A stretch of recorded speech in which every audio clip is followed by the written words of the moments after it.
Well, we're right at the beginning still. We're just at the beginning and talking about how our way of thinking was born in the early part of the scientific revolution, the philosophic revolution of the early 1600s.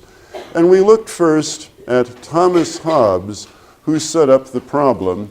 And today we're going to move from Hobbes to the man who followed him in addressing the central problem of this kind of philosophy, John Locke. But let me look back at Hobbes a little bit and just kind of remind you, refresh your memory on what it was he tried to accomplish and how he thought he accomplished it. Now, Hobbes was trying to create a political logic, a political mathematics, if you want to. He was trying to produce an incontrovertible proof of the necessity of government, a proof that would be like a mathematical demonstration. And he felt if you did that, you'd have a true political theory for the first time in history, not just an idle conjecture, but a political theory that would have the logical standing of Euclid. It would be axiomatic. He could show you why government ought to exist and why you ought to obey the laws. He was trying to prove the necessity for political obedience in about the same way as others have tried to prove rationally the existence of God. Now, his method, borrowing from René Descartes, was to try to make the fewest possible assumptions about the nature of man, the universe, or the human good that he could get away with.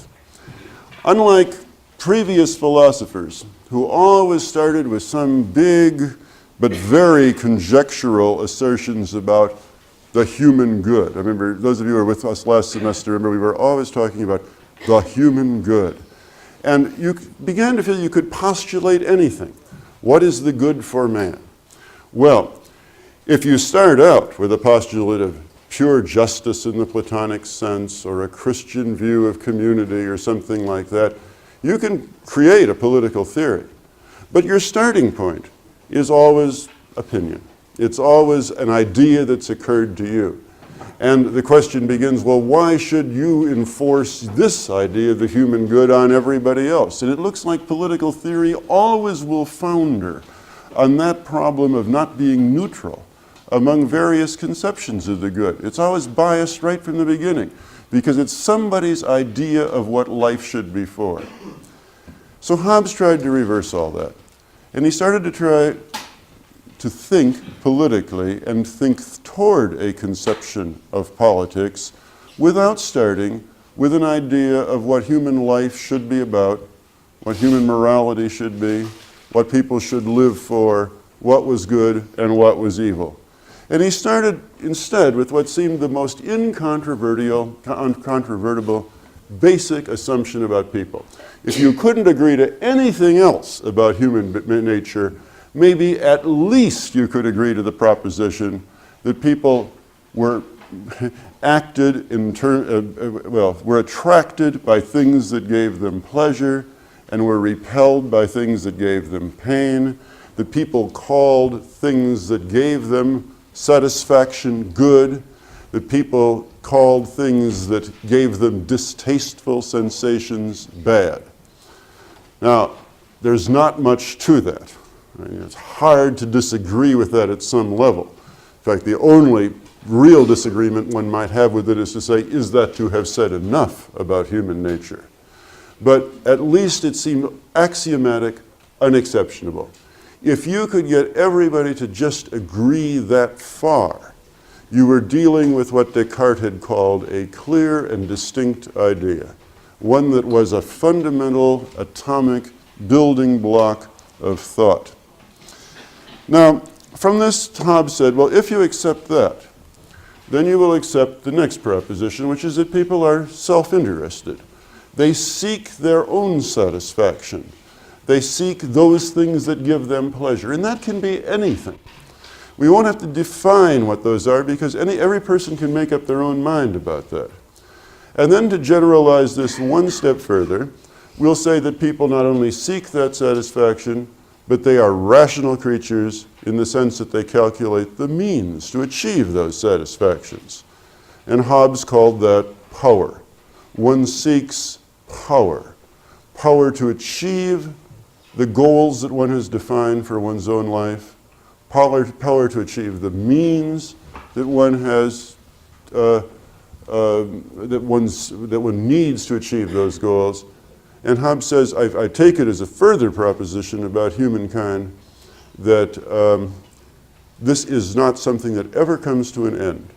That the real characteristic of mankind, humankind, is that one is engaged in a relentless quest of power after power that endeth only in death.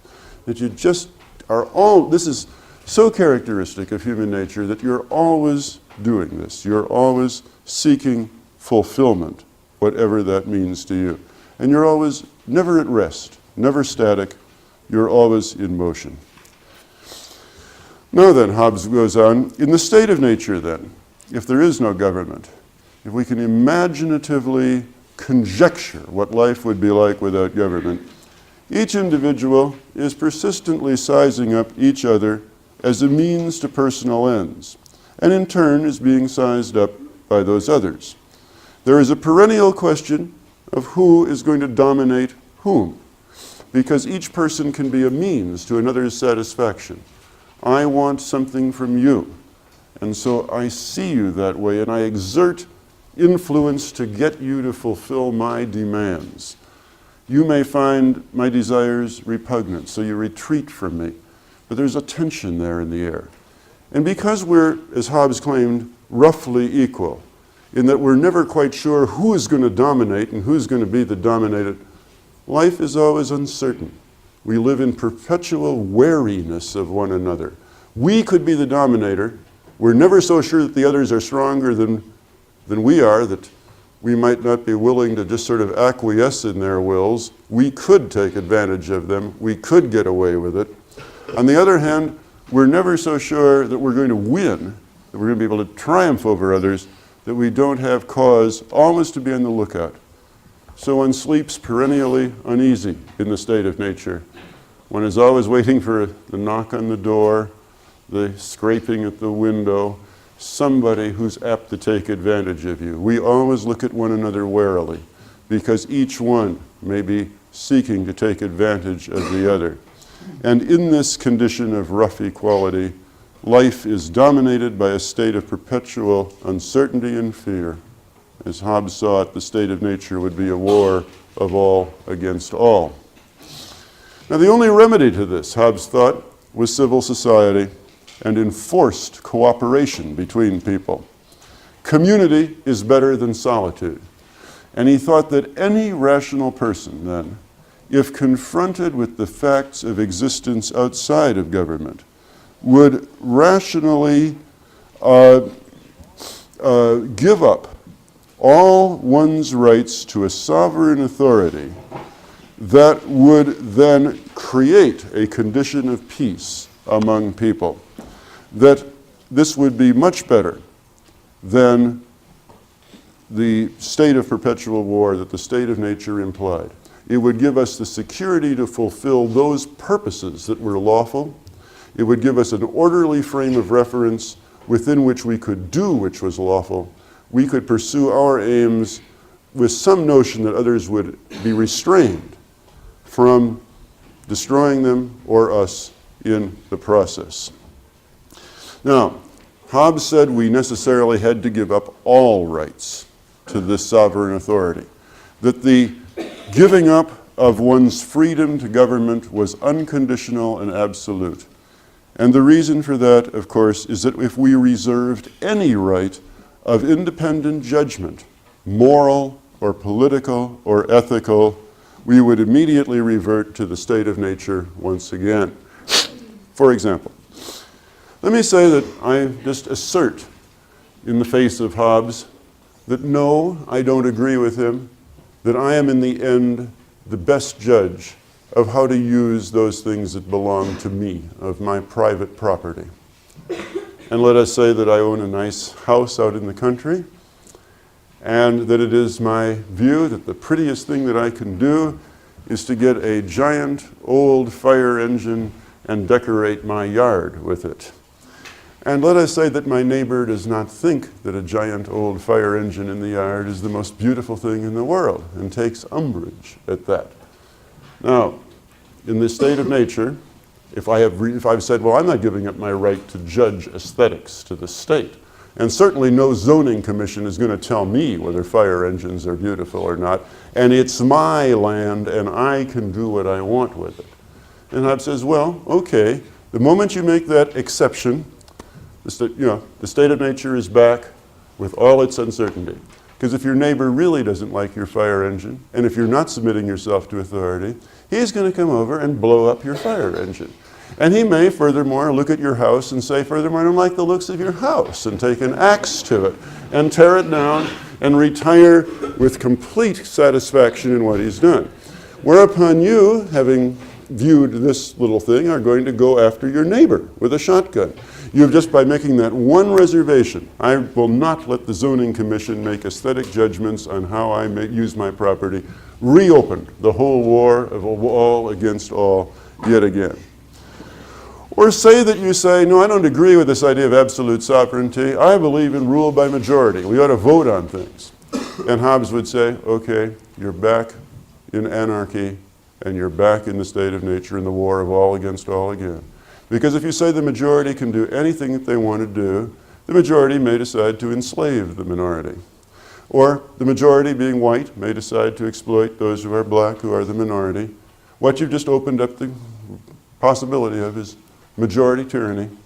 And you may someday, on some issue, be in the minority, and then there will be no safety for the minority, there will be no safety for the majority. You will be back to the state of war once again. Or say that you just reserve the right to decide what is good and bad, just and unjust. You're not going to give up moral choice, certainly, to any public authority. And so you decide that abortion is bad, and that you will blow up clinics that perform abortions if they do this thing, and that you believe that is the ultimate law, and you must obey the ultimate law. Well, you've just opened the door once again. Those who oppose your position will take the law into their hands. They will track you down with shotguns, and you're back in the war of all against all again. For these reasons, Hobbes said, the grant to the sovereign authority must be absolutely unreserved. You can't hold back anything. Anything you hold back makes you a judge in your own interest. Anything you hold back, you will interpret to your own will, and in terms of your own search for your own satisfaction, your own view of the world, and your own power. Therefore, he concludes, there must be, any rational person would accept the necessity of absolute sovereign authority. Hobbes thought he'd done this QED, quod erat demonstrandum. He thought that this was an irrefutable, logical argument and proved the case for sovereignty, that in any political system, there had to be an authority above the people, above individual judgment, above the interests of individuals, in order to moderate and to control those judgments. Now, Hobbes's conclusions are and were puzzling and enraging. We can't quite figure out how he got there. We know he starts from premises that we accept, and he argues to conclusions that appall us. But how can one escape from them? And you sort of bat your heads against them, and like everyone else in the history of the West, you are tempted to try to play Hobbes's game and to try to refute him. And a large part of the political thought of the West has been an effort to try to refute Hobbes and to show that his logic is not irresistible, that there may be other answers to the same questions.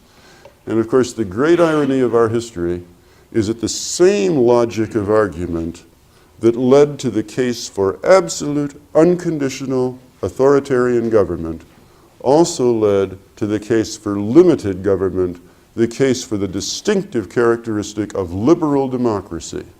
And it was John Locke, in picking up this logical pattern of reasoning about the social contract who provided exactly the opposite answer, who reasoned to exactly the opposite conclusions that Hobbes said, that the answer was not royal authority, but individual rights and parliamentary government. And so now we should look at how Locke tried to prove exactly the contrary conclusion from Hobbes's premises. Okay, before we look at Locke, then let's talk a little about the context in which Locke operated, because it was rather different from Hobbes. As part of that very stormy and tumultuous 17th century through which England passed. And we think of England as such a wonderfully long, stable country. But the 1600s were something else again. Now, as we recall, the 1600s started with the Stuart monarchs attempting to proclaim absolute monarchy against the rights of Parliament that had developed during the long period of the Tudor monarchs and before. And this led to the Cromwellian Revolution, to a stormy, revolutionary, tumultuous period in British politics, in the midst of which Hobbes was writing on behalf of the royalist side. And that came to an end when Cromwell failed and when the monarchy was restored in the 1660s. Now, the restored Stuart monarchy began pretty auspiciously with Charles II, who was a monarch who tried to patch up fences and tried to rule according to some of the older traditions of making peace with Parliament and acknowledging many of the interests of the country. But gradually, while he was successful in consolidating royal authority, James II was openly Catholic in a country that was now becoming Protestant. And his political skills were quite a bit less than those of Charles II. James II was pushing Catholicism and was pushing interests in the country that were opposed to many of the rising middle-class commercial groups that began to call themselves Whigs, W-H-I-G-S. And they saw themselves more closely associated with the historic rights of Parliament than they did with the Crown, and tension just simply grew throughout the 1670s and 1680s. In the end, finally, the Whigs opposed James. In 1688, the Parliament that they came to control deposed James from the Crown and invited William of Orange from the Netherlands to assume the throne of England. Well, William did land, William did march, William did assume the crown of England. The House of Stuart disappears from history, and Britain undergoes a change. Now, it's still a monarchy. You haven't declared a republic, but something notably significant had happened, because there was no way in the world that William of Orange could claim to rule England by hereditary right or by long tradition. His family was Dutch, it was not English. Nor could he claim to rule by divine right. He had all too obviously come to power through the will of Parliament, which is to say the people. And so this realization occurs in British life that the crown, the king now rules, but the king rules because Parliament has asked William to assume the throne. And what Parliament can do, they can undo. So in a sense, the whole idea of the British Constitution has changed. And from then on, the notion is that the crown rules with the consent of Parliament. And Parliament and the will of the people become central to a monarchical authority. The king reigns, but does not rule. In the end, the king is dependent on the support of Parliament. And the events of 1688 to 1690 made that all too manifestly obvious. But at the time, this looked like a terribly revolutionary thing to do. To depose a lawful king is a revolutionary act. And the whole structure of what the English came to call the Glorious Revolution needed a political theory. And in a very fragmentary form, it was John Locke, who was a Whig politician involved in Whig politics in the 1680s and into the 1690s, who provided it by, among other vehicles, the Second Treatise of Civil Government, which provide an apology and a theory for the new British government that was emerging.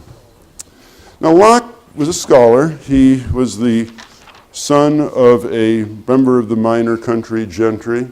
He'd been to Oxford. He studied Descartes and the new sciences, but he also read medieval theory and scholastic works with some sympathy. He became a physician and a tutor. He was a man of science in his own eyes. And in this way, he was attracted to the idea of writing politics in this, and about politics in this new scientific mode. We think of him in history as the man who refuted, or at least controverted, Hobbes. But there's no evidence that Locke ever read Thomas Hobbes. His attack is on, his target in the Treatise of Civil Government is against a very minor figure named Filmer, who's disappeared from history altogether, really, and whose arguments are of no significance. But the idea of Hobbes and the method of Hobbes, the method of the social contract, were very much in the air at that time. And so in a sense, whether Locke was responding directly to Hobbes or not, he was certainly writing against the atmosphere that Hobbes had created. He was writing in the tradition of the social contract and making a case for the new conception of government that had emerged with the accession of William of Orange and the new conception of what the British constitutional monarchy was all about. Now, how did Locke go about this? Well, he starts with exactly the same premises that Hobbes does. Man naturally pursues self-interest, and self-interest is the pursuit of pleasure and the avoidance of pain. Precisely the same basing point, and precisely the same reductionism for the same reason. Trying to find not an absolute theory of human nature, but the least controversial theory of human nature. Can we not at least agree to this much? And furthermore, he is providing an ethically neutral theory of human nature. If we start with each individual's interests as the basing point, if we say each person is the person to legitimately define their own aims in the world, let's not have a philosophy that begins by defining what life is all about, what the nature and destiny of man is. Let's assume that it's each person's right to define that, at least in the first instance. So we're not caught up in arguments about what is good and bad. Let's just say each person defines that for themselves. So we're going to be ethically neutral at the outset in that particular sense, as well as trying to start from a non-controversial assumption. Now, Locke takes the next step with Hobbes. Reason is a calculation of self-interest, a weighing of the advantages and disadvantages of different courses of action. And and what liberals have always meant, and beginning with Locke, by human rationality, is that we are calculators. That we look at a situation and we say, now, how am I going to get the optimum level of satisfaction out of this? The pluses are this, this, and this. The minuses are this, this, and this. I will pursue this course of action if, on the whole, the pluses are greater than the minuses. We don't try to, we may try to get everything our own way. We may try to maximize satisfaction. But in fact, we're going to be optimizers. We're going to get as much as we can in terms of what our interests are, as diverse and complex as they are in any situation. I mean, you don't look at life and say, I want the most money possible. I will go after that one goal. Even if you are the greediest, most 1980s type in the class, you're nonetheless saying, what I really want is a decent family life, a satisfying job, the good opinion of my friends, and enough money so that I can live in the manner to which I wish to become accustomed. Now, how do I go about getting all those things to come together? And Locke would say, you are being reasonable and rational if you sort of calculate how to put that package of satisfactions together in your mind. And so you debate different careers. You say, well, government service would be all right, but you can't make enough money there, and you got to live in Washington, and that's kind of a pain. And on the other hand, the law is okay, but everybody's been doing that to the point of tedium. And everybody says computer science is good, but being locked up with a bunch of robots and people who think like robots probably wouldn't be my ideal. Watch that weighing process. You've been doing it. And as Locke and Hobbes would say, it's perfectly natural. You are calculating your own satisfaction in the light of alternatives, considering and deliberating both the pros and cons of any action. Now, so like Hobbes, Locke's natural person, the natural man, natural woman of Locke's scenario, is somebody who thinks and reasons in this way. You seek your own self-interest. You see other people, to some extent, as means to ends. And you are seeking power after power in a way that even for Locke would endeth only in death, because you're constantly calculating this through life.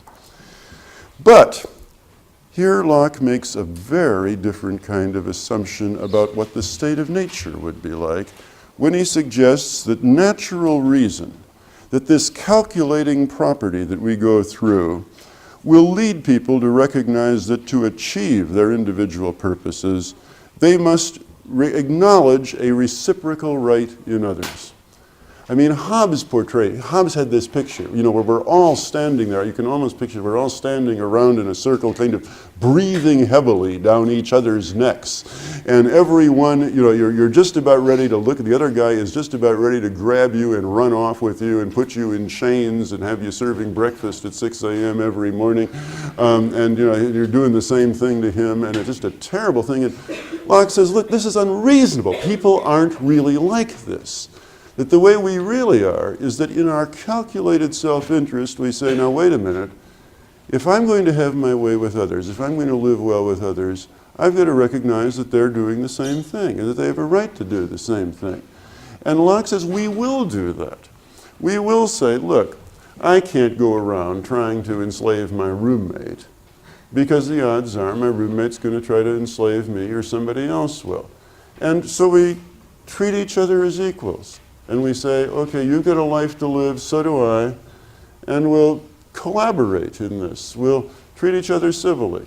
I'll respect your rights and you respect mine. And I'll try to, I won't be envious of the things you have. You aren't going to start stealing my stuff if I don't steal yours. And we will agree tacitly to respect the rights of others. Now, from Locke's point of view, is that for each to achieve what he wants, there must be, and we will recognize that there must be, this mutual self-restraint and accommodation. Hobbes said the same thing. We will understand that to be the dictate of natural reason. We will make contracts. We will make bargains. We will accept reciprocity with other people to reduce the amount of danger in the world. But Locke seized on, Hobbes didn't draw the conclusion that that would be very important. Locke seized on it and said, that's central. And he said, this is what I mean by enlightened self-interest. So that a rational person, a person who is really calculating how to make their way in the world, will not merely ask of every situation, what's in it for me? But what will say, now, what's in it for us? Everybody is trying to advance their own purposes. I am trying to advance mine. How can we come to a situation in which each of us will optimize the realization of the things we want, will not terrorize one another, will not exploit one another, will not drive us into this Hobbes-like condition? And Locke thought, we will simply automatically do this. Now, in the state of nature, then, Locke reasoned, before there was government, we would have figured this out. And that on the whole, people would be living in fairly peaceful ways.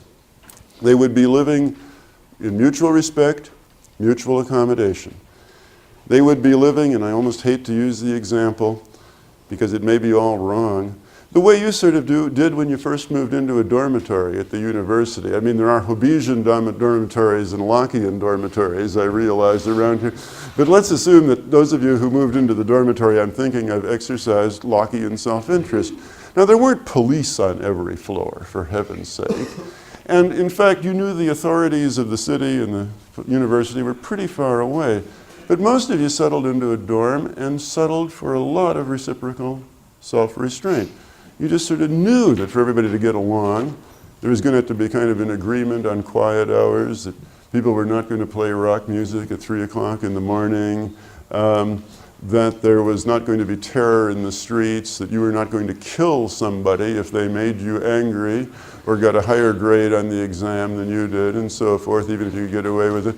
There was a lot of mutual restraint. It seems this is sort of a moral version of capitalism in the same Capital, theory. she asks, is this a moral version of capitalism? Capitalism is the next step in the argument, you betcha. Capitalism builds on this foundation, absolutely. And Locke is one of the fathers of capitalism. All right, now if you can assume that man is more naturally this way, that a person acting in enlightened self-interest will not try to exploit every individual, will not feel driven to exploit everybody or be exploited, will not live in this constant sharp edge of a jungle beast calculating whether to fear or to attack, but rather will live in this world of thinking, how do we get along together? Then you've got an acceptance that Locke's state of nature, that people naturally, when they come together, will live pretty much this way. Now, Locke would argue, because of this, Hobbes made the wrong inference. Life in the state of nature is not a war of all against all. People do not seek unending power over one another, but they are actually relatively congenial and cooperative. However, there are imperfections in the state of nature that man will come to recognize. That this anarchic dormitory that I'm thinking of, where everybody's just kind of moved in without a government and are treating each other pretty nicely, will not be a perfect society. Some people will not recognize the dictates of natural reason. Most will, but there will always be a criminal class. Because even if we've mostly moved into the dormitory, and we've mostly agreed that we're not going to play our hi-fis late at night, and we're not going to leave the dishes around, there may be a free rider in the situation. There may be somebody who just doesn't care. And what are we going to do about that person? There may be somebody who takes advantage of the situation, takes advantage of other people. Call it a criminal element if you want to. But people who are not guided by enlightened self-interest, but by self-interest alone, they simply will take advantage of the situation. And then there is also the continuing problem of the impartial adjudicator. For people will interpret situations differently. What one sees as harmful to others, another may see as absolutely unharmful. I think listening to, rock and roll is terrible, but turning on Beethoven full power in the middle of the night, well, who could object to that? The majestic sounds of the 9th century at 3 o'clock in the morning. Why? I mean, it is my duty to share this with all the rest of you in the building, right? Now that is one point of view on the situation. The point of view of the person who's sick in bed and wakes up at 3 a.m. to the chorus at the end, in the fourth verse, may not share quite the same view of Beethoven at 3 o'clock in the morning. Now what are we going to do? There are arguments on both sides of this. Every person feels that they're operating in community interest. I was sharing Beethoven with you. You were not sharing Beethoven with me. You are making a fearsome noise, not even unto the Lord, but unto me. I am going to go and I am going to take the gizzard out of your speaker right here now before your very eyes. Now, here again, it's back to Hobbes' state of nature, but Locke said yes. But that's not going to occur every day. That's an exceptional situation, And it's one of those imperfections in the state of nature. Now then, when we recognize these two things, the lack of an impartial judge and the fact that some people, well, all of us will not be guided by enlightened self-interest all of the time. Every once in a while, we're all tempted to cheat. And there is some part of the population that is persistently tempted to cheat, that will not be guided by enlightened self-interest all of the time. We entertain the conjecture of whether government would be useful. I mean, government's kind of like an invention at that point, and somebody says, well, maybe it would be a good idea if we had a system of laws, judges, and a police force. That we'd have rules about quiet hours. That we'd have rules about property and who's got a right to what. That we'd have rules about aesthetics and whose judgment will prevail. And that these will be enforced by a procedure that is known, universal, and fair. We'll all do it. Now Hobbes says, once we look at the situation of the state of nature, we'll immediately be drawn to this conclusion. But Locke says no. Once this idea comes up, we'll have to weigh it. We'll calculate it as we would any other question of self-interest. Because for Locke, the state of nature is not a desperate necessity. I mean, the civil society is not a desperate necessity. Government is not a desperate necessity. We'll all kill each other if we don't have it. Rather, for Locke, it's an improvement on something that's a tenable way of life. The state of nature will work. The spontaneous living together of people in the community, the dormitory, will work up to a point. But after a certain point, it just doesn't work. There are those few people who won't be guided by enlightened self-interest. There's the lack of the impartial judge, so that we do tend to get into arguments. Maybe government would be a good idea. So we weigh the advantages and disadvantages of government. And of living in government and giving up our rights to government. Now, we do give up rights to government in Locke's compact to form a civil society. In the state of nature, for Locke, you have the right to property. Absolutely the right to property. Anything you mix your labor with is yours. If you go out and make a log cabin in the woods out of trees that are unappropriated, that belongs to you. You can use it, you can dispose of it, you can burn it down, you can do anything you want to with it. But once you've got a law of property, the government's going to tell you how you can come into possession of property, how you can use it, and how you can sell it. The same is true with liberty. In the state of nature, you're free to do anything. You will restrain yourself in relationship to others voluntarily. But you do that of your own free will. Under government, there are going to be laws that are going to specify what rights you have and what duties you have. You're no longer as free as before. Now, the question is, when would you rationally give up that right to be free in property, in personal liberty, to do with your life as you wanted to? And Locke says you're going to calculate that pretty carefully. And you're only going to do it under one circumstance, which is when you come to the conclusion, after deliberating the pros and cons, that your natural rights, the rights that you enjoy in the state of nature, are better protected in civil society than they would be in the state of nature. Now, everything follows from that. What that means is you're perennially calculating and you're saying, all right, in the state of nature, I can appropriate, I have the right to property. Anything I mix my labor with is mine. Now I'm going to trade that right for a complex system of property laws. Why would I do that? Well, I've got a greater assurance of keeping my property if there's a police force, and I've got a greater assurance that what's mine will be protected if there is a system of just universal laws. I don't have to worry about people stealing things or borrowing things and having misunderstandings. But that's the only condition under which I'd do that. The same with this question of liberty. I'd only give up my right to just define my own relations with other people and have them defined by a body of law what my duties are, what my rights are, if and only if my liberty were greater as an outcome of that particular transaction. Now, Locke sees the rational individual as constantly pondering that question. It's a question he sets in this artificial time when you're moving from the state of nature to civil society. But in truth, it's going on all the time. You're always asking the question whether government represents a real improvement over the state of nature.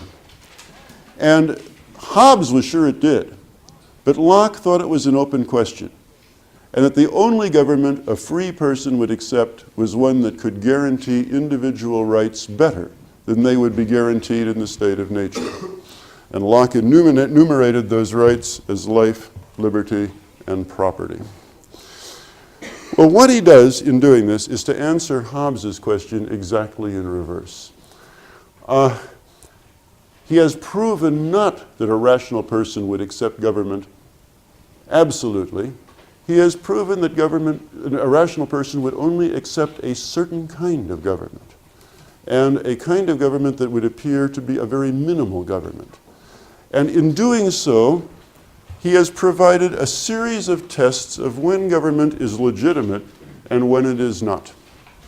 Now, from Locke's point of view then, we have a conception of what the purpose of government is. What are the ends of government?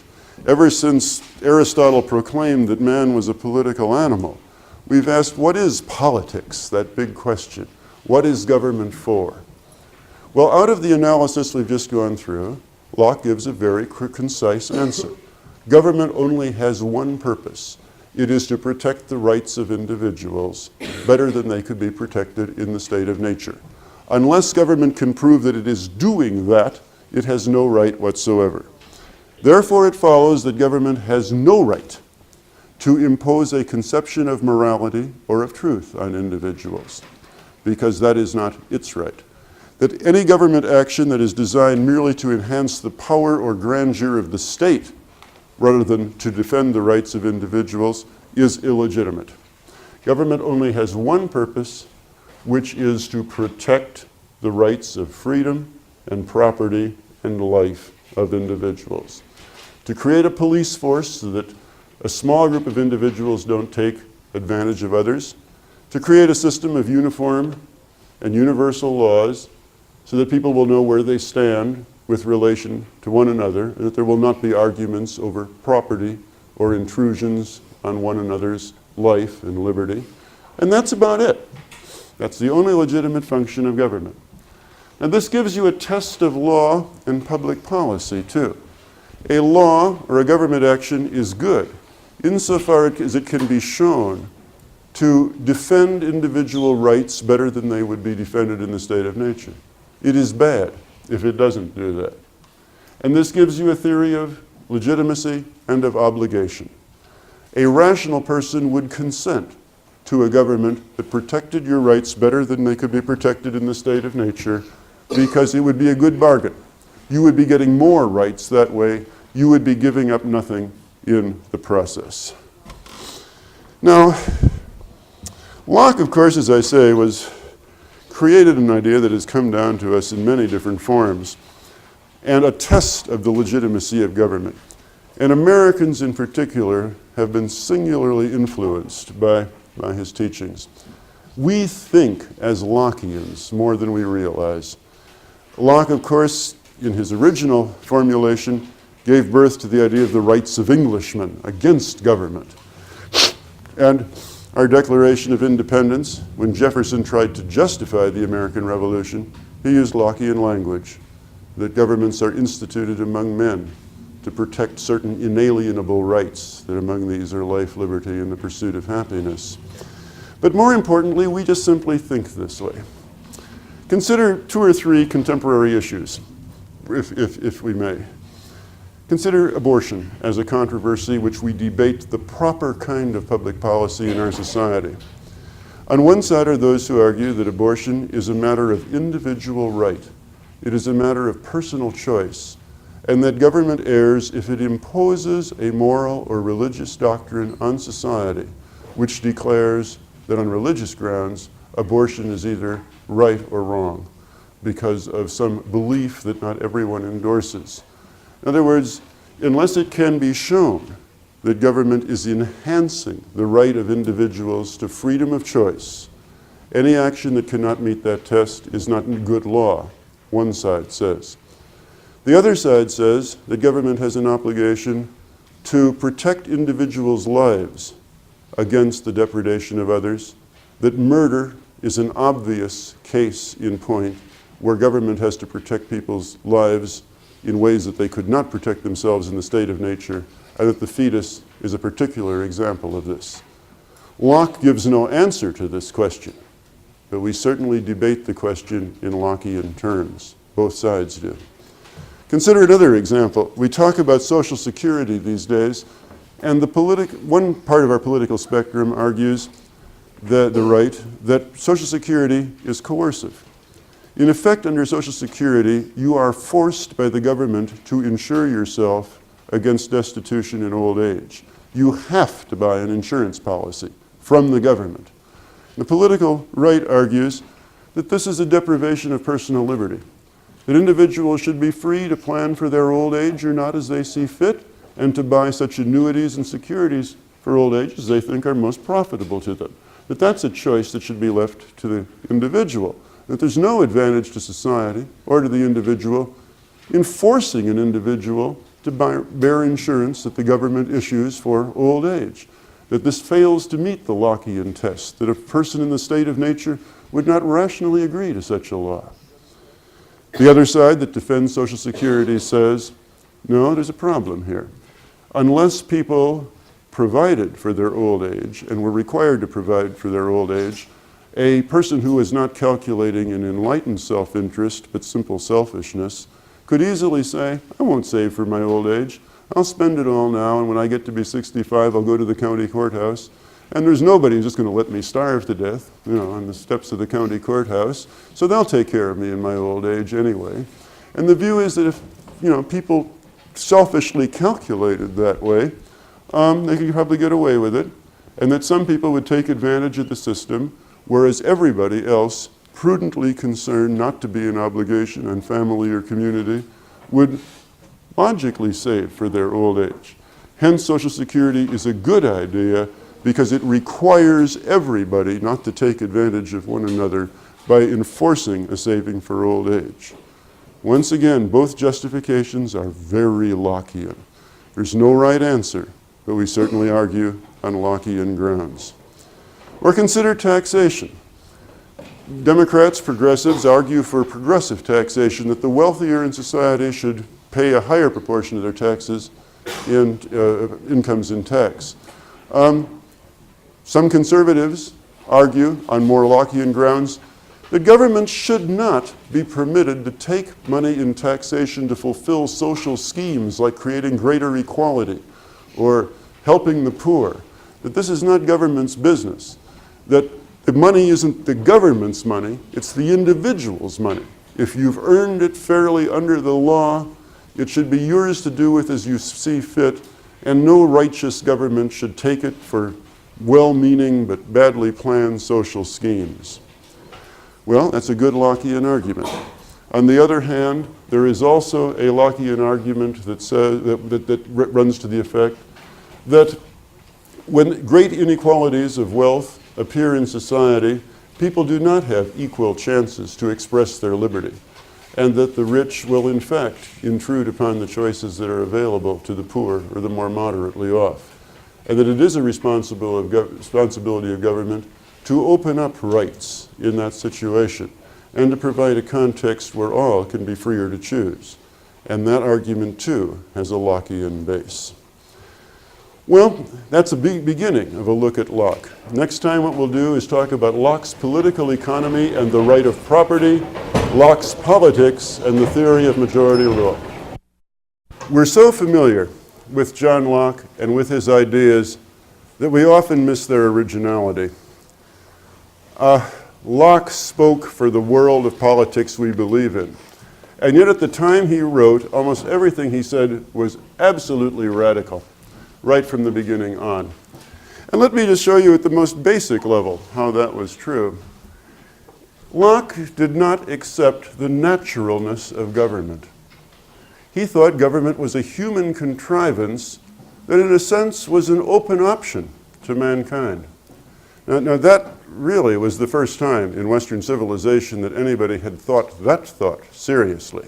After all, Plato and Aristotle had both begun from the notion that man naturally lived in the community, in the polis. Aristotle went so far as to say that man's essence was as a political animal. The Christian thinkers had thought that government was ordained by God.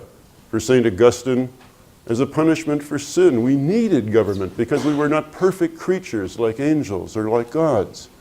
And the later Christian thinkers had accepted this view. But no one had ever assumed that government was less than natural. So the question that rather motivated Hobbes and Locke and came out of that Cartesian skeptical background, which was, why would a rational person agree to be governed? Which even presumed that such a question was sensible. Or what kind of government would a free person accept is a mind-boggling question. Now, Hobbes and Locke raised it a bit as an artifice of thought, as a way of building political theory. It was a way of starting from the opposite end to see if you could reason to a proof for government. And it wasn't just accepting that government was natural or inevitable, it was presuming you had to prove it. And we watched how Hobbes did it. And now we've watched how Locke did it too. But the remarkable thing, unlike Hobbes, is that Locke never assumed that government was inevitable or natural or a desperate imperative. Locke always held back a little bit and assumed that maybe man would invent government. Probably he would, but maybe he wouldn't. Under some circumstances, man would prefer to live in a state of nature than he would in government. And therefore, there was only one kind of government that would have the allegiance of a rational man, and therefore, or woman, and therefore only one kind of legitimate government, and that was one that protected one's natural rights. Well, the idea of natural rights was fairly radical too. The Stoics had talked about it, the Christians had talked about it, everybody had talked about the idea of a person's natural rights, of rights that came because one was simply human. But in Lockean terms, it took on a new vitality and a new starkness.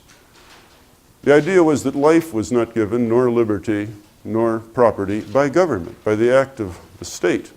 Those things existed apart from the state. They were just simply part of the human experience.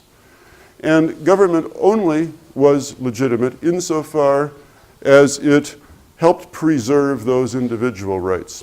Government had no higher calling than that. Government was not designed to pursue absolute justice, the common good, except as the common good was defined by the protection of individual rights. There was nothing greater or more glorious.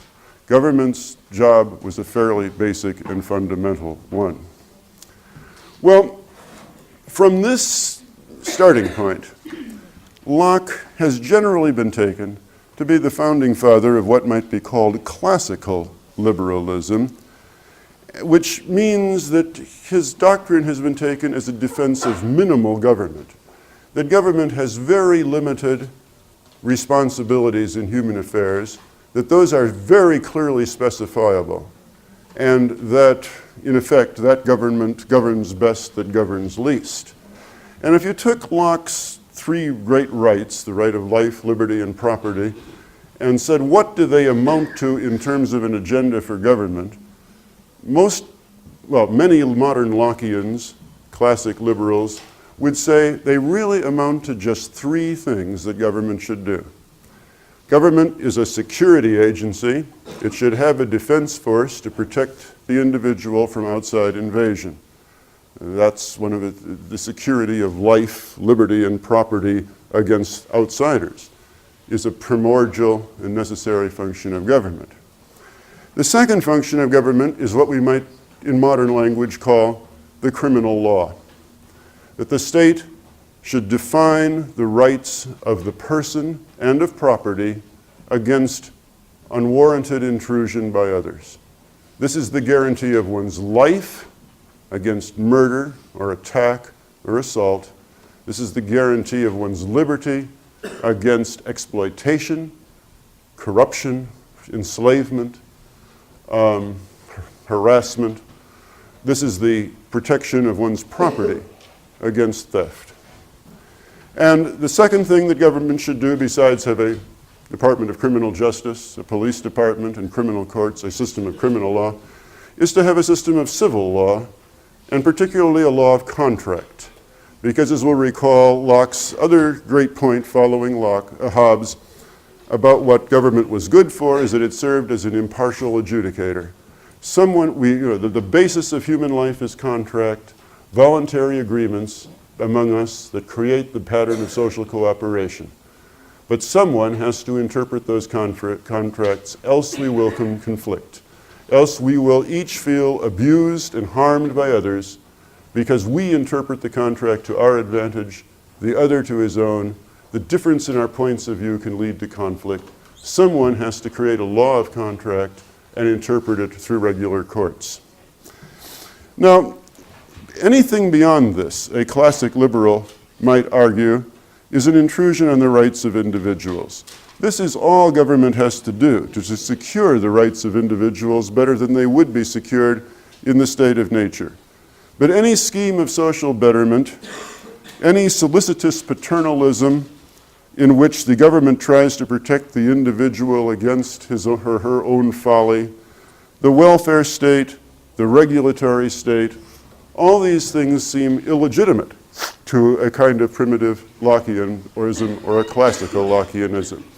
And this basic conception of what John Locke meant and what his message was intended to say passes on through the ages and becomes the property of modern American classic liberals like Milton Friedman, and becomes quite essentially the ideology of Ronald Reagan as President of the United States, that government governs best that governs least, and that these are the three basic functions of government.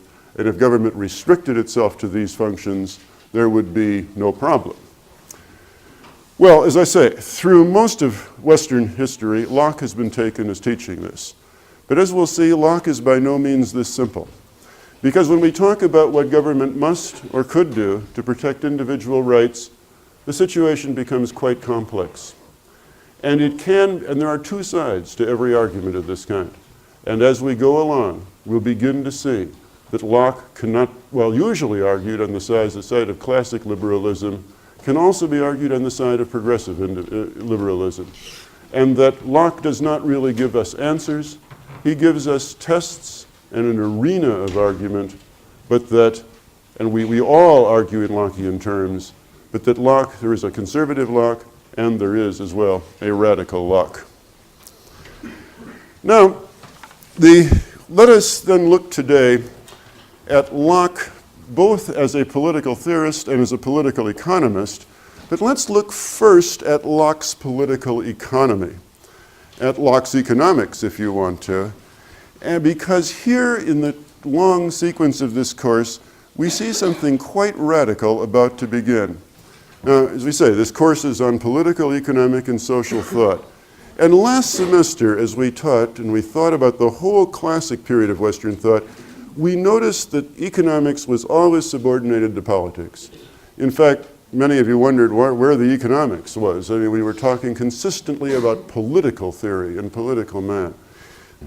Now, the classic mind did not really have an independent conception of economics. But watch what's happening in John Locke's theory of natural rights, and particularly the theory of property. If you look real carefully at what Locke is writing, you'll notice that he says that property is natural to man in the state of nature. So is commerce, so is exchange, so is money. The economy is natural, government is not. Government is a contrivance. It comes after, and it comes out of human deliberation. But in the state of nature, the economy already exists. Now, Aristotle wouldn't have recognized this. He would have seen it the other way around. Politics is natural. That comes first. The human deliberation on the ends of life in society is primary. and economics follows from those deliberations. But with Locke, we begin to see the liberal pattern that, again, still intuitively is with us. The idea that the marketplace is a natural form of social order and government regulation is somehow unnatural is a thought that now is sort of deeply embedded in our imagination. And it begins somewhere in John Locke and in his conception of the naturalness of property. Now, John Locke taught that there were three great rights: life, liberty, and property. The first two are uncontentious in your mind, but the third needs very careful examination, because Locke's conception of political economy and the relationship of politics and economics rests on what we take the naturalness of the right of property to mean. Now, I'm going to try to convey this idea that property is a natural right to you in ways that I did last semester when I spoke to you about the human intuition of injustice. That when Plato said that we had a natural sense, all of us, for justice and injustice, even before we could define it or explain it, that we were talking about a built-in, intuitive, human moral capacity, and that we could identify it by arbitrary treatment. I said last semester, if, for example, if that in the course of a course I had looked at the class and I'd said, now you will write 3 exams this semester, but you will write 4. That before you even thought about that, before you could give me a reason, something would happen viscerally to you. You'd get angry and you'd call it unfair. And that moral sense, it's not rational, we rationalize it afterwards, is built into us. Now, I think something of the same case can be made about property, or at least John Locke thought it could be. Let me show you what he means. Assume we are in the state of nature. Assume we're in a western forest far beyond the reach of the common law or the lawful king, and that you're an early settler, and that you've decided to take a piece of land and begin to clear it, and you work very hard at this project, somewhere in Iowa County, let's say in the 1830s. You cut down the trees, and you furrow, you begin to get the land ready for planting, and then you begin to build a log cabin. And you work very assiduously at this. You mix your labor with the things you have appropriated from nature. And after about 4 days, when you have the edifice about half up, a stranger comes into view, sort of an ugly, seedy character in buckskin jacket carrying a long rifle. And he sits down in your front yard and doesn't do much of anything. He shoots a rabbit and cooks it and just watches you work. He works on his fingernails with his long knife and sleeps in a tree, and every once in a while wakes up enough to see what you're doing.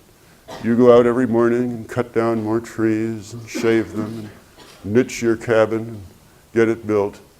And finally, after a couple of months of hard work, you just put on the cross pieces of the roof. And this fellow finally gets up from his lethargy, and he's about twice the size of you are, and he's got a gun. And he walks over and he says, "Thanks.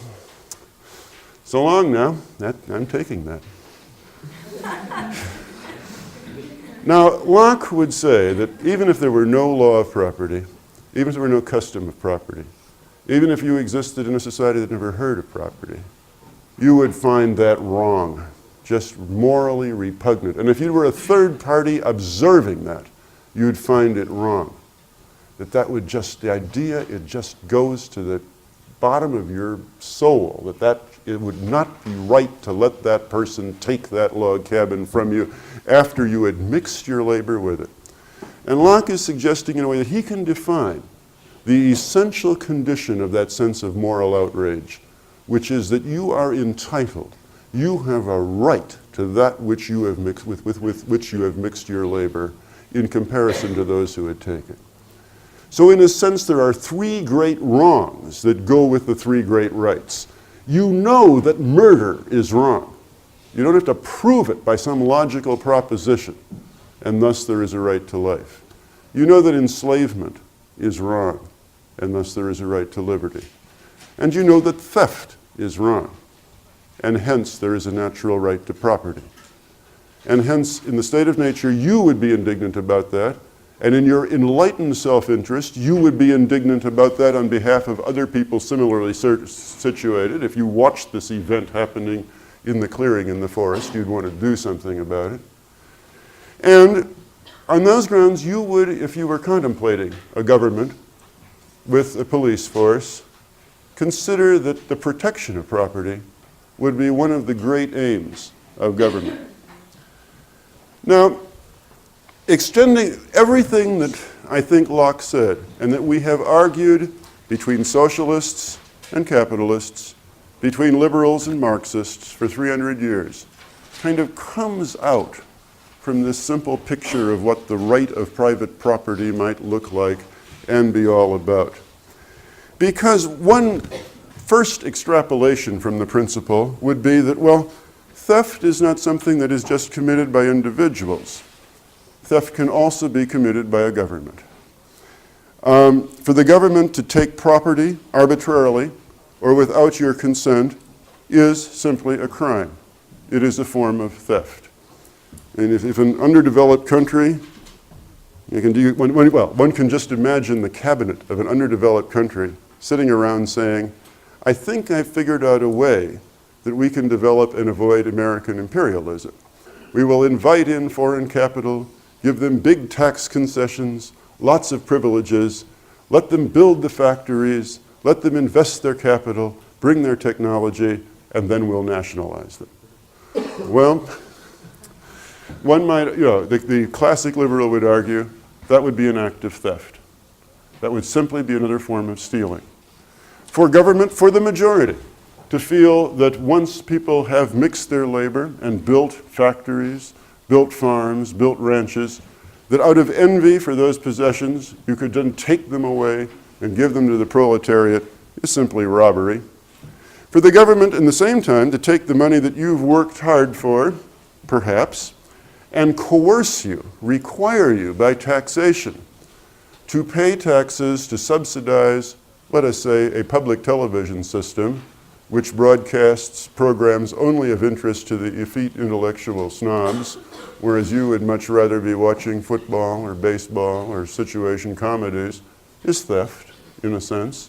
Shouldn't do things like that. Shouldn't require people to pay for things they don't intend to use just simply because some small group has power over government and can coerce through the tax system to do that.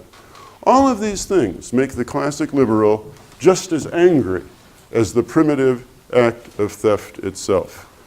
And in this sense, one can see how Locke's idea of the absolute right of property and the natural right of property can be the foundation for an absolute theory of capitalism and laissez-faire government. Yet the question of this, whether this is what Locke actually meant, or whether this is all that he would have to say on the subject, is quite complex. And it gets complex as we read Locke's discussion of the right of property, because he provides a variety of tests or criteria of what counts as property. Now, the first thing that counts as a claim to the right of property is that you can show that you've appropriated something with nature for your use and you've mixed your labor with it. That with which you have mixed your labor, you have a right to. But that isn't the only test of the right to property, because Locke goes on to qualify this in various significant ways. For example, there's a second principle that is a qualification, we might call the labor principle of property, which is the principle of waste. And Locke argues, as you've already seen, that we would find it intuitively immoral for people to store up vast quantities of things they did not want or did not use, or to let them lie idle. That even if a person worked extremely hard and stored up enormous quantities of apples or acorns or something like this, and then claiming that they were his property or her property on the labor theory principle, just let them go to waste. that we would be angry by that too, that that would be a source of automatic, natural, moral outrage to us. Now, if you concur with Locke that a natural person, a person in the state of nature, would feel a natural moral outrage about this, then you see that Locke's principle becomes a little more complex, and he shares a more ancient Christian principle that does go back, in fact, also to Aristotle, that property should be for use, and that property must have a social function. And in this sense, that just because you have built something does not justify alone your right to property. And on this principle of waste, you could justify the redistribution, one imagines, of unused land, of idle factories, or surplus possessions. However, Locke, as you notice, also accepted the idea of money in exchange. Here again, this idea of the naturalness of the economy. The economy exists in the state of nature. The market is not, or money, are not created by government. They're created by people out of their enlightened self-interest. And the person who has developed a store of extra property, a lot more apples or factories, can sell them and thus prevent them from going to waste. And Locke, as you see, very much admires this. And he thinks money is a very satisfactory human invention because the hard gold, hard silver does not rot. And therefore you can store up value without it going to waste, and others can use it. And he finds this a very convenient form of human endeavor that overrides, so money in effect overrides the waste principle. Now, it follows from this quite obviously that Locke accepted inequality of wealth, inequality of income. As long as you didn't waste, as long as you mixed your labor, you were entitled to whatever share of property you could lay your hands on. He assumed that people were unequal in property, and most importantly, that they would enter government in a condition of being unequal in property. As Locke writes, the great and chief end of people uniting into commonwealths is the protection of their property. Now, in historical context, the comment's kind of interesting. Locke is writing in the period of the Glorious Revolution, 1689, 1690, and he's writing in defense of the Whig cause, which is largely the cause of the middle class, the rural commercial farmers, against the older nobility, but also against some very threatening people who had arisen in the British Civil War, the levelers, some of the Commonwealth men, who had argued for communism, for absolute redistribution of income. The least he as well as the greatest he in the Commonwealth has a right to live, they argued. And they frightened the middle class. And Locke's argument for that people entered political affairs, consented to government to protect their already existing property, was in effect also to say the property of the middle class, the property of those who have property.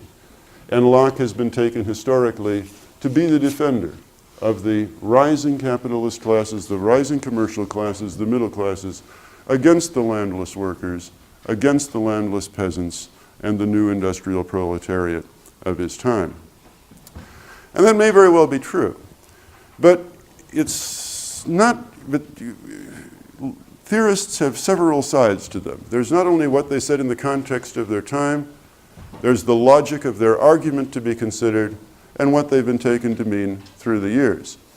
Because Locke qualifies the principle of property not only by the criterion, the test of labor, and the test of not letting things go to waste, but by a third principle as well, and that's the principle of scarcity. And Locke argues that the third condition of a right to property is that one leave enough and as good from the common domain. Now, in Locke's time, of course, this was not a major problem. It's hard to think of the England of Locke's day, but it was almost like the American frontier of the 19th century. We think of England today as a very densely populated country, which is true.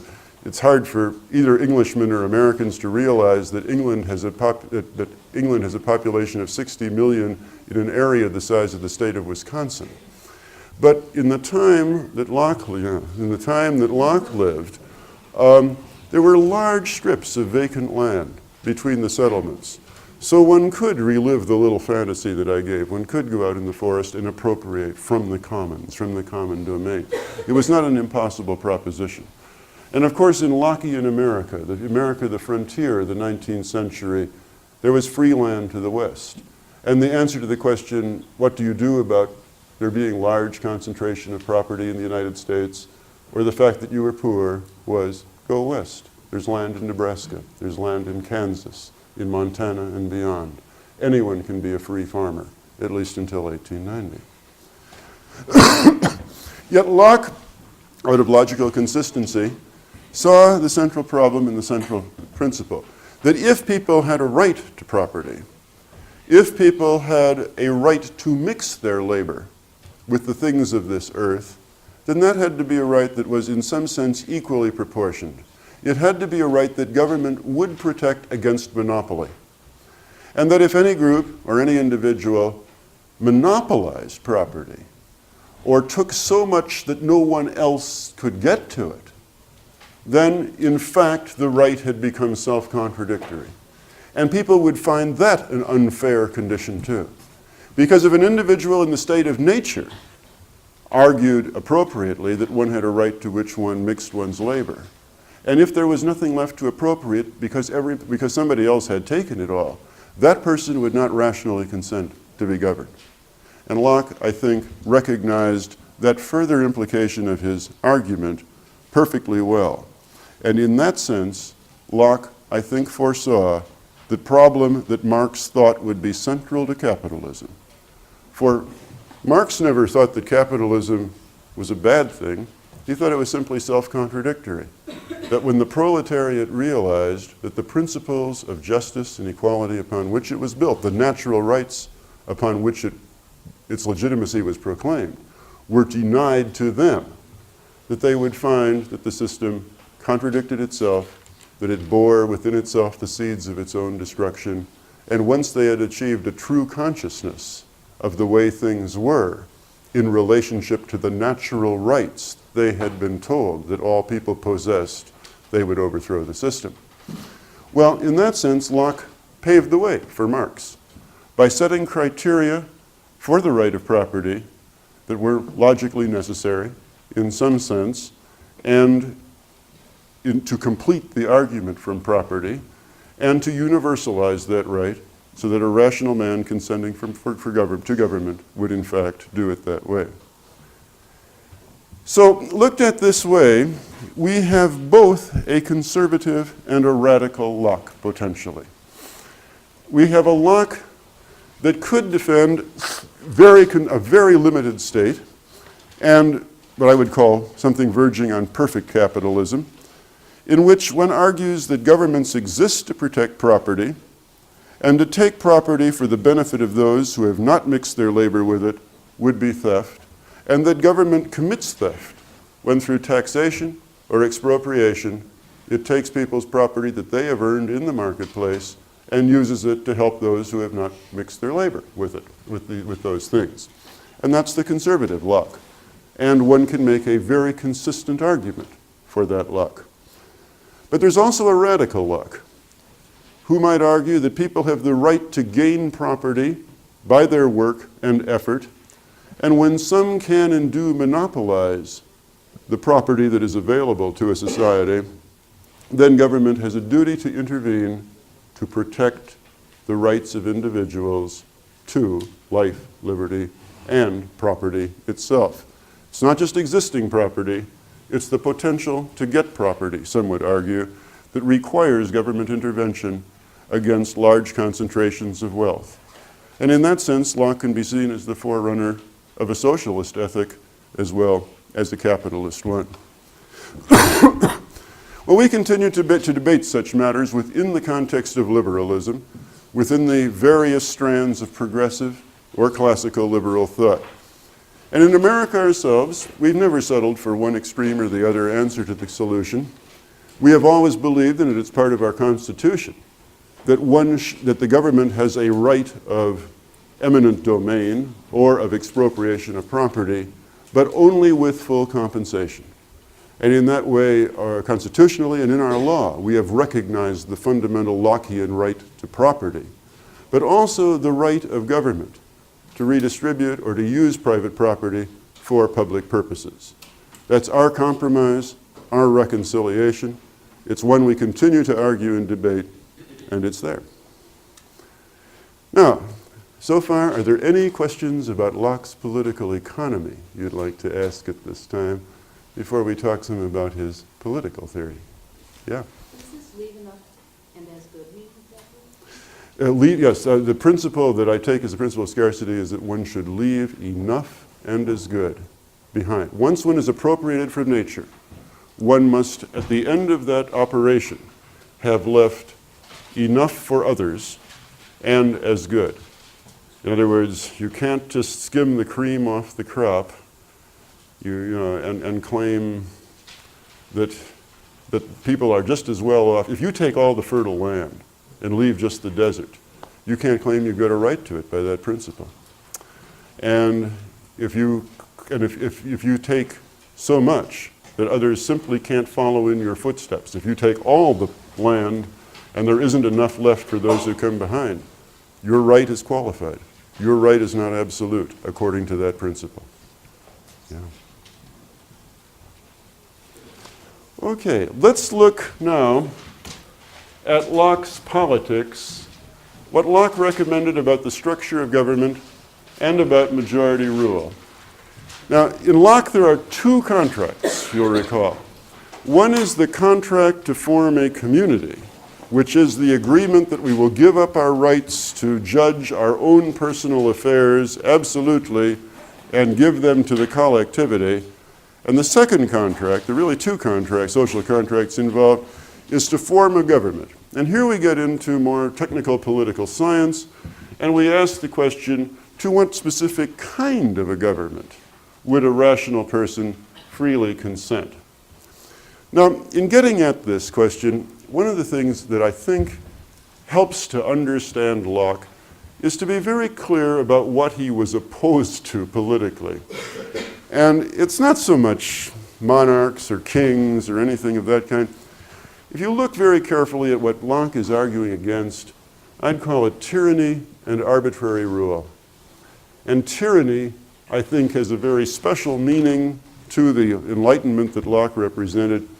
And it's one that, if you see it carefully, you just sort of see it as part of everyday life. Again, as one of these moral intuitions of something that would make you morally upset when it occurs. Arbitrary government is whimsical government. It's random government. It's government without a reason. It's government that can't justify itself by giving reasons for its actions that pertain to the welfare of the community.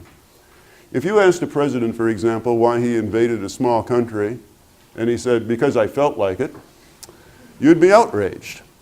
If you asked a prosecuting attorney why he ruled, if you asked a judge why he ruled for the plaintiff, and he said, well, the defendant had shifty eyes, and I always rule for the plaintiff on Thursdays, you'd just be livid about the whole situation.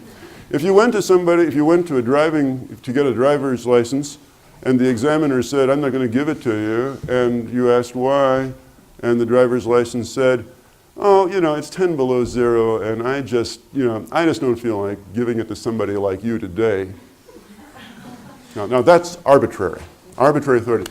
If you go to your professor, and some of you unfortunately have already had this experience, and ask on what basis you were graded, and he says, well, I give the grades, and he cannot tell you, how various exams were weighed in relationship to one another, you get morally furious. That's arbitrary. Now, if you're working and your boss just comes downstairs and bawls you out and makes general noise just because he's had a cussedly bad day, gives you a hard time for no reason, nothing you've done at all, that's arbitrary. Now, this is arbitrary. This is the idea of tyranny, government that cannot be justified. You've got to, again, the principle of a free man, back to Martin Luther. Unless I am persuaded by the clear light of reason, I am under no obligation. You ask the government, how come you make these decisions? And you wait for a reasonable answer, and Locke would say that answer will always have something to do with the protection of individual life, liberty, and property. But in any event, it will have something to do with some conception of the public good, not the good of the government. Now, from Locke's point of view, the greatest evil was that kind of tyranny, of governments that aggrandized themselves, that went off on wars of conquest just to right wrongs that had to do with only the interests of the royal house, that did arbitrary and capricious things, that built huge castles for their own amusement and their own betterment, that treated people in whimsical, erratic ways so that you didn't know how you were going to be treated. All of this was wrong. A free person would never consent to tyrannical government, to arbitrary government of that kind. So the great tests of natural rights gave you a test of legitimacy against arbitrary government. They told you what was wrong. Unless government could say, look, this law is necessary so as to protect human rights, and it does it in the following ways. No rational person need consent unless such an answer was forthcoming. Now, Locke went on to suggest then, that the structure of such a government would take a particular form. It would be a mixed government in that the legislative and the executive power, the power to make rules, would be different from the power to carry them into force. Now, you think of this as a question, in our modern language, as a question of bodies, that you have a parliament and you have an executive, but think of it more abstractly, that these are just simply two different functions of government. The law-making authority could reside in a single person, could reside in all the people. Locke, because he was fairly cautious about such matters, preferred it to reside in an indirectly elected parliament. And of course, he, being a constitutional monarchist, believed that the executive would be the monarch. But if we ask the question, why legislative supremacy, we come back to this principle that law should not be arbitrary. So you need a legislature to interpret human rights. They don't interpret themselves. Not every individual is going to interpret his own rights anymore. We need somebody to do it.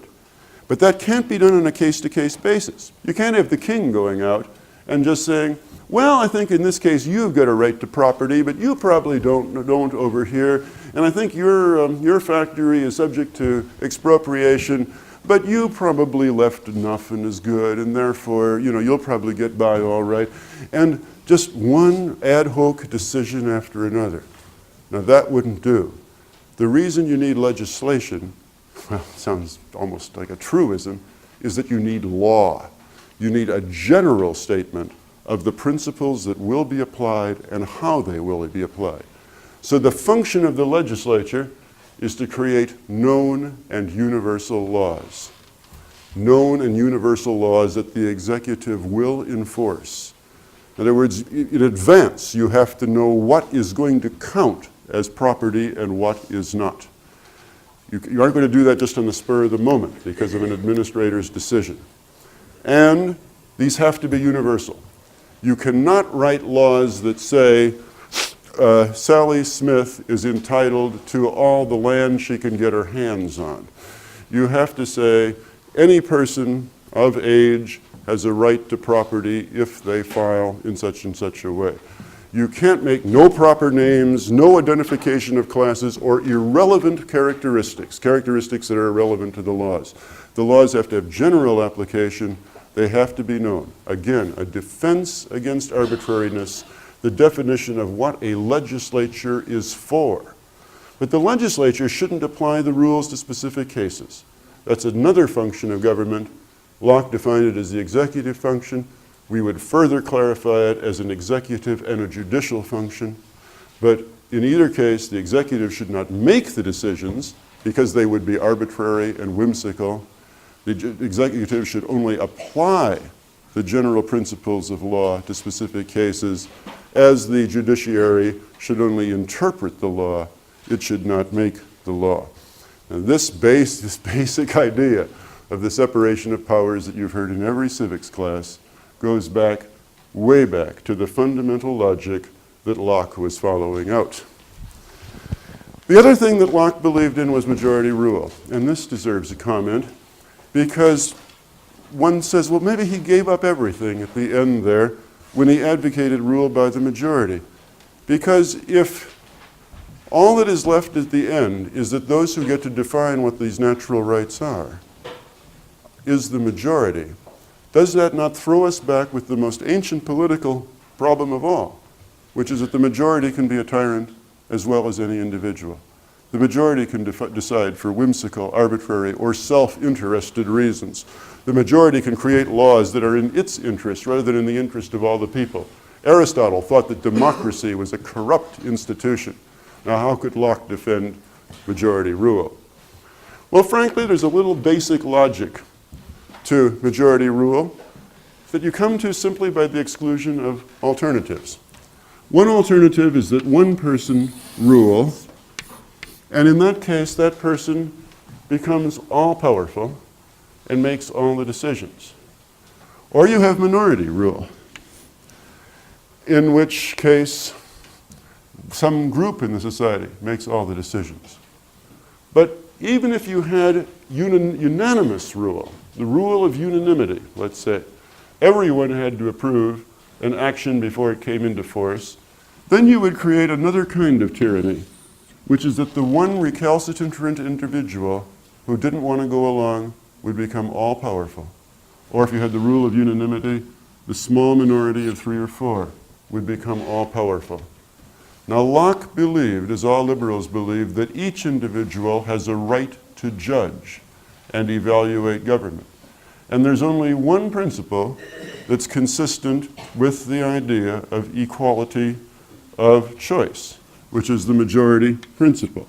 Any other principle is going to make some individual or set of individuals in the society, whether it be one person, a minority, or under the rule of unanimity, also one person or a minority, infinitely more powerful than the rest.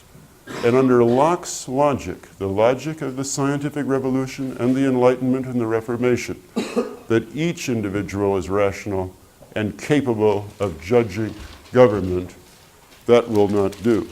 Only majority rule would do. So, in the end then, on entering civil society, in Locke's world, the individual gives up the right to judge in his or her own case. But the individual does not give up the right to judge whether government is legitimate or not. In one's enlightened self-interest, you are always evaluating whether government is acting to protect individual human rights or whether it is not. One did not give up the right of political evaluation to the sovereign at all. And then, unlike Hobbes, the community always had the right. So who was sovereign?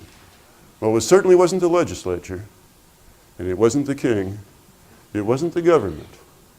It was the community.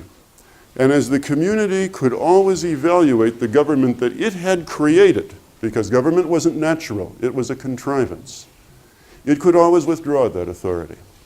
But it could withdraw that authority only for good and sufficient reason, because the community could be no more arbitrary or whimsical or self-interested or vindictive than the king himself. Hence the Declaration of Independence and its argument. The people will endure a long time the outrages of society for its conveniences. But in the end, one must justify separation and revolution. And the appropriate ground of that is a deprivation of those rights with which individuals are endowed by nature and which it is the duty of governments to protect. And then in the Declaration comes the long lists of the Bill of Particulars against the king. All the things that he has done that are tyrannical, whimsical, arbitrary, and that the community can no longer sustain. Well, this is John Locke, and as I say, he leaves a mixed heritage. Our beliefs in the fundamentals of government in our society have a Lockean foundation, as our beliefs in capitalism. But by modern standards, Locke's limited conception of government is only one side of it. His idea that has so much come down as the meaning of Locke, that government is basically a security state designed to protect people from outrages against their lives or property. But one can argue for a very interventionist state on Lockean grounds too, on the need to protect the right to property and make it universal, the need to protect the right of equality of opportunity, both as a matter of liberty and as a matter of property, and universalize that.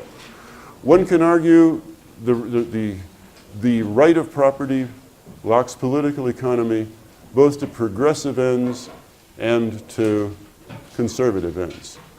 Locke didn't give us answers, finally, I don't believe, but he set up an argument and therefore gave us at least one thing that we're sure of, that government must give good reasons, government must give a justification, and that justification must always be the interests of the citizens.